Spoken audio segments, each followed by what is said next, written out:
The moral stories. Holi का श्राप। इस साल होली की छुट्टियों में अपने गांव दुर्गापुर वापस आता है, जहां उसे देख पूरा गांव खुशी से झूम उठता है। जब गया था तब इतना सा था और अब देखो कितना बड़ा हो गया है।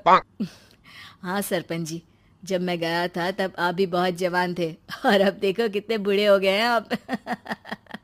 चलो चलो, बढ़िया है, बच्चा घर वापस आ गया। इसी खुशी में आज रात पार्टी होगी। क्या बात है, गांव में भी पार्टियां होने लगी। वैसे अगर पार्टी की बात है तो आज क्यों सीधा होली पार्टी करते हैं। होली पार्टी की बात सुन चहल पहल में अचानक सन्नाटा छा जाता है, जिसे देख मनोज को कुछ अजीब लगता है, लेकिन तभी सरपंच बात पलट देता है। अब बहुत देर हो गई, चलो सब अपने घर चलो, पार्टी के बारे में कल सोचेंगे। मनोज भी मम्मी पापा के साथ घर आ जाता है, पर होली पार्टी और उस पर पूरे गांव की खामोशी वाली बात अभी तक उसके जहन से निकलती नहीं। पापा, होली पार्टी की बात पर सब चुप क्यों हो गए थे? अरे होगी उनकी कोई अपनी बात, मुझे गांव की पंचायत ही थोड़ी पता है। थक गया हूँ, चलो सो जाते हैं, कल बात करते हैं। पापा की बात मानते हुए मनोज भी सोने चला जाता है। आज तो छुपा लिया, लेकिन हफ्ते बाद जब होली का दिन आएगा तब इसे कैसे रोकोगे?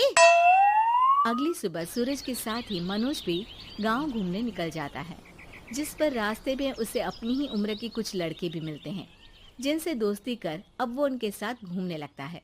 इसी तरह कुछ दिन बीत जाते हैं और होली नजदीक आने लगती है।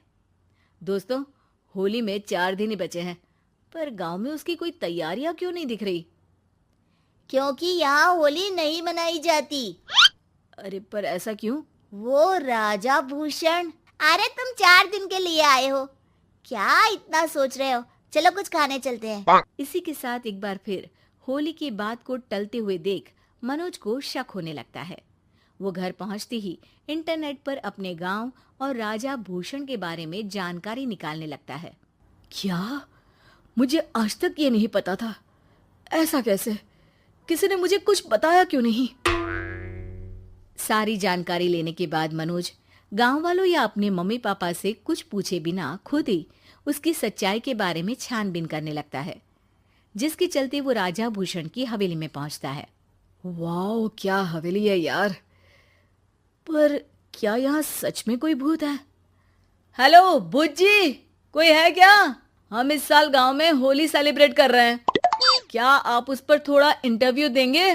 मनोज के ऐसा बोलते ही गांव में तूफान उठ जाता है और हवेली में रखी सारी चीजें हिलने लगती है।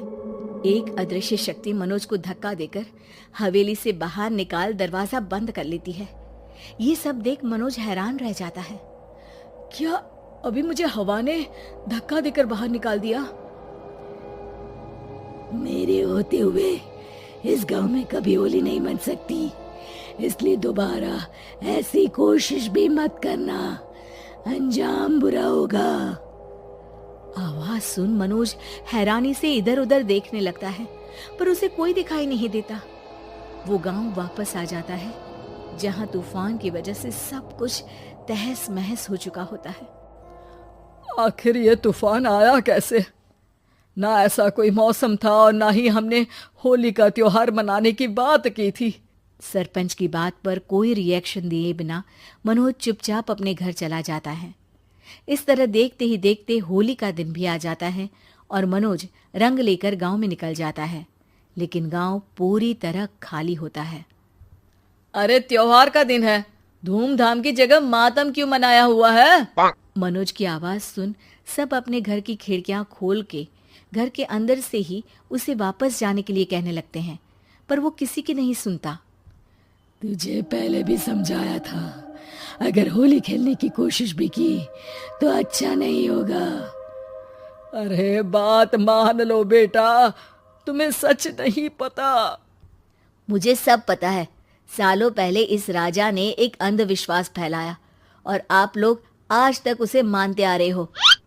अरे बेटा, जब तुम पैदा भी नहीं हुए थे उससे भी बहुत पहले से इस गांव पर होली का श्राप है। अगर गांव में होली का त्योहार मनाया जाता है तो प्रलय आना पक्की बात होती है। राजा भूषण इस सब में नहीं मानते थे और त्योहार मनाने लगे, जिसके चलते होली वाले ही दिन पहले उनके बेटे की और फिर उनकी मृत्यु हो गई। तभी से गांव की रक्षा के लिए उनकी आत्मा उस हवेली में रह रही है। सबकी बातें सुन मनोज उलझन में पड़ जाता है। सोचना भी मत मनोज, अगर तुमने इस परंपरा को तोड़ने की कोशिश भी की तो उसका परिणाम इस गांव और गांव के लोगों के लिए अच्छा नहीं होगा। मुझे भी यकीन नहीं हो रहा कि आप लोग एक बेतुकी बात को मानकर सालों से रंगों के त्योहार को मातम की तरह मनाते आ रहे हो। मनोज किसी की कोई बात ना मानते हुए पूरे गांव में रंग बिखेर देता है, जिसके तुरंत बाद वहां तूफान के साथ बिजलियां गरजने लगती है। अचानक मौसम में ऐसा बदलाव देख जहां मनोज कंफ्यूजन में आ जाता है, वहीं गांव वाले डर से सहम जाते हैं।